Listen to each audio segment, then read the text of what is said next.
Hi guys, welcome back to my small engine repair channel. Have you ever had this problem with your chainsaw where the pull cord breaks out like this? Well, if you have, keep watching because today I'm going to show you how to replace the pull cord in your chainsaw. And as you can see here, today I'll be working on a Stihl MS250 chainsaw.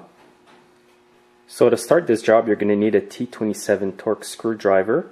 And here I have one made by Stihl, and here's the part number in case you want to get one for yourself. And on this saw, there's going to be 4 torque screws that need to be removed. There's one over here, one right here, and 2 at the back here. So you want to get them all off.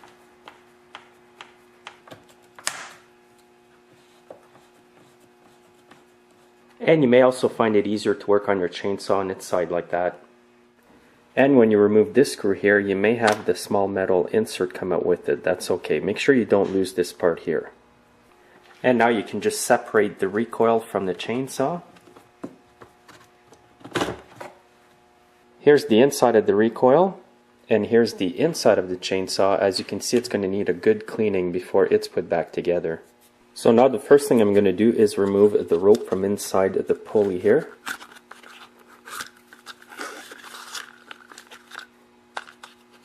And you can grab the knot here with a pair of needle nose pliers.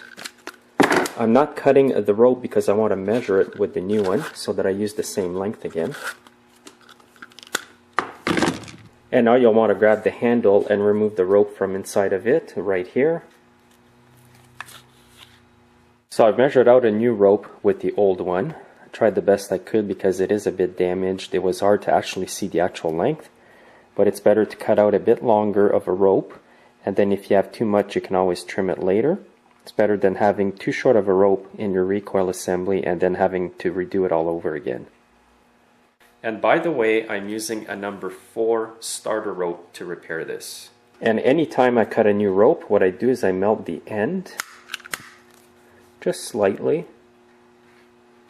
Watch your fingers doing this. And what this does is it prevents the ends of the rope from fraying. Keeps it all intact. And I used a barbecue starter to do this. Now what you want to do at this point is insert the rope in the small hole over here so that it comes out over here where the rope used to be with the knot. So insert it through the rotor. There you can see the rope coming out. And now you can grab it with a pair of pliers and pull it out. And now at the end of this rope you just want to make a simple knot, just like this. And I'm going to pull on it with my pliers just to make sure it's extra tight. And now before I pull the rope back in the rotor, I'm just going to melt the end of the rope just to make it extra secure so the knot doesn't come undone. And now I'm just going to flatten it out. I'm going to do it on my workbench. So it's going to end up looking like this. And now you can pull the rope. And you want to push the knot right inside the hole. You don't want the knot sticking out. And now what you need to do is grab the end of the rope and you want to insert it through the exit hole over here. And at this other end you want to put in the handle. On this handle you just stick it back through here. And it's going to come out over here. And now I'll make a knot at this end as well.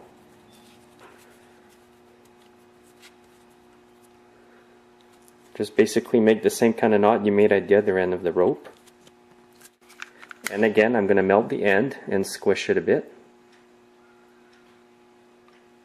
And here it is. I find that this helps the knot from coming undone. And I'll just pull the rope so the knot goes inside the handle. And pull on it with both hands just to make sure everything's nice and secure. Now at this point I've got the recoil and the rope isn't going back into the recoil assembly, so this is the next step that I'm going to show you how to do. Just turn it over like this, pull a bit of the rope out, and now turn clockwise. You're going to feel a bit of resistance because the spring is actually getting tensioned when I do this. So I've gone 1 turn, 2 turns, and 3 turns. And I'm going to let it go back with the rope. It's going to recoil the rope as it goes back in. And obviously 3 turns isn't enough because the whole rope isn't back in.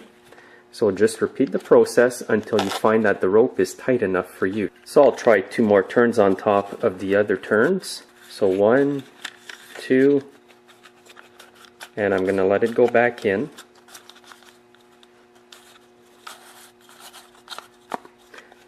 And the rope is still a bit loose, so I'm going to go 1 more turn.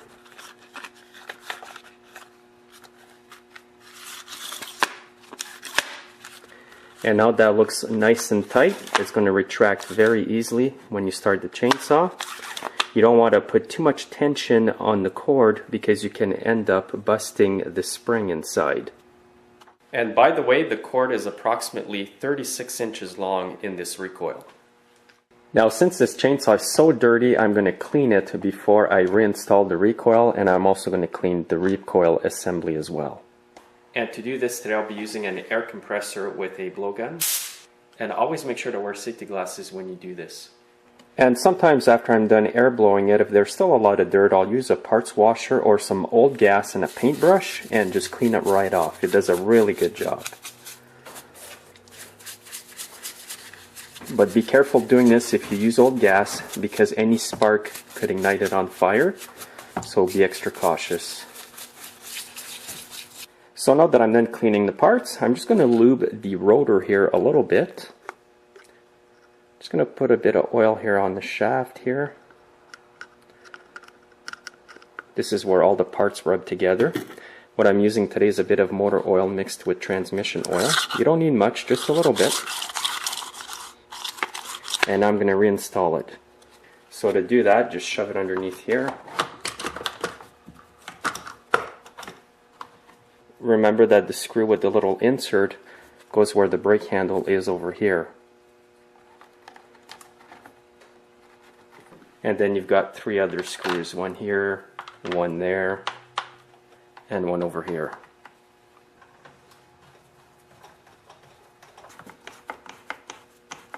A good tip to keep in mind when you put the recoil back on is you want to tighten up the screws evenly, so crisscross, go from here to there, there to here. This makes sure that the recoil goes on nice and flush.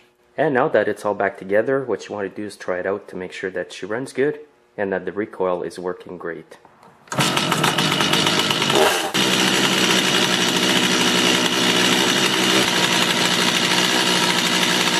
So thanks again for watching, guys. If you watch this video, you're going to be able to repair your Stihl MS250 pull cord. If your chainsaw is slightly different, the procedure may be different, but it will be very similar and you will still be able to do it yourself. Thanks for watching, make sure to subscribe, and we'll see you next time.